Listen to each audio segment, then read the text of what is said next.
काम करते समय जब आप आगे बढ़िएगा तो उस समय लोगों के पास सवाल बहुत ज़्यादा होते हैं। आपके कामयाबी का, आपके आगे बढ़ने का शक बहुत ज़्यादा होता है। इके इसके पीछे का रीज़न क्या है? जैसे हम ही मान लेते हैं, हम भी बहुत चीज़ बहुत जगह बहुत लोगों से सुनते हैं कि आप कोचिंग बढ़िया पढ़ाते हैं कि कंप्यूटर बढ़िया पढ़ाते हैं। तो ये चीज़ सुनते-सुनते मतलब अब पक चुके हैं। अब जवाब दे तो क्या दे? क्या पता उनका सोचने के प्रति नज़रिया कैसा होगा, नहीं होगा। तो हर किसी का तो सवाल का जवाब नहीं बन सकते हैं, लेकिन एक शब्द में बोल सकते हैं कि अगर कोई भी इंसान किसी के नॉलेज पर शक करता है, तो एक बार उसके महफ़िल में बैठ के देखे। यदि कंप्यूटर पर शक है, तो कंप्यूटर वाले महफ़िल में आके देखे कि कंप्यूटर पढ़ने का अंदाज़ कैसा है। मतलब मेरे कंप्यूटर पढ़ाने का अंदाज़ कैसा है। यदि क्लास 10 तक नॉलेज के भी शक है, तो आप इस महफ़िल में भी बैठ के देखें, हर एक सब्जेक्ट का मुकाबला करके देखें, वहाँ पर भी अंदाज़ा चल जाएगा। कहा जाता है ना, एक सुनले होगा कहावत कि कौआ कान लेके गइल, सुनले बानी ना? तो सबसे पहले बतावा लोग आपन कान टुआ लोग के कौआ के देखबा लोग के कान लेके गइल। आपन टुएक बटे पहले अपने आप को देखिए कि हम किसी इंसान को कुछ कह रहे हैं तो क्या मैं उस लायक हूं या उससे गिरा हुआ इंसान हूं। अगर आप उससे गिरा हुआ इंसान है तो किसी भी इंसान पर आप इल्जाम लगा सकते हैं। अगर आपकी सोच बढ़िया है, आपके सोचने का प्रति नजरिया अच्छा होगा, तो आप ये नहीं कह सकते हैं कि किसी के नॉलेज के प्रति आप अहंकार मतलब दे सकते हैं, किसी नॉलेज के प्रति आप ब्लेम लगा सकते हैं।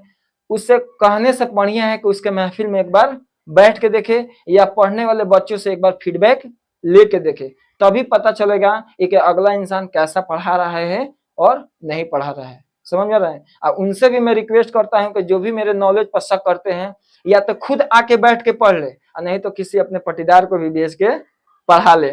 मतलब यहाँ पर पता चल जाएगा, या तो वो आएंगे तो उनको तो खुद क्लियर हो जाएगा, या पटीदार कोई आएगा पढ़ने के लिए, या तो कोचिंग में आए और चाहे कंप्यूटर इंस्टीट्यूट पर आए, तो दोनों जगह उसको भेजने पर वो क्लियर हो जाएगा कि हमारे जानकारी देने का अंदाज कैसा है। ठीक है, तो इस चीज से नहीं घबराना है कि अगला इंसान आपको क्या कह रहा है, नहीं कह रहा है। मान लीजिए बोतल कहाँ है, तो फेंको।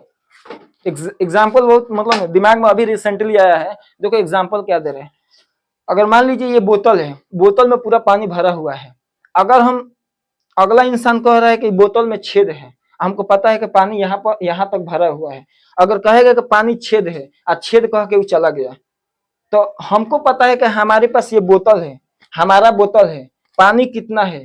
अगर छेद रहता तो यहाँ से पानी क्या होता, निकलता।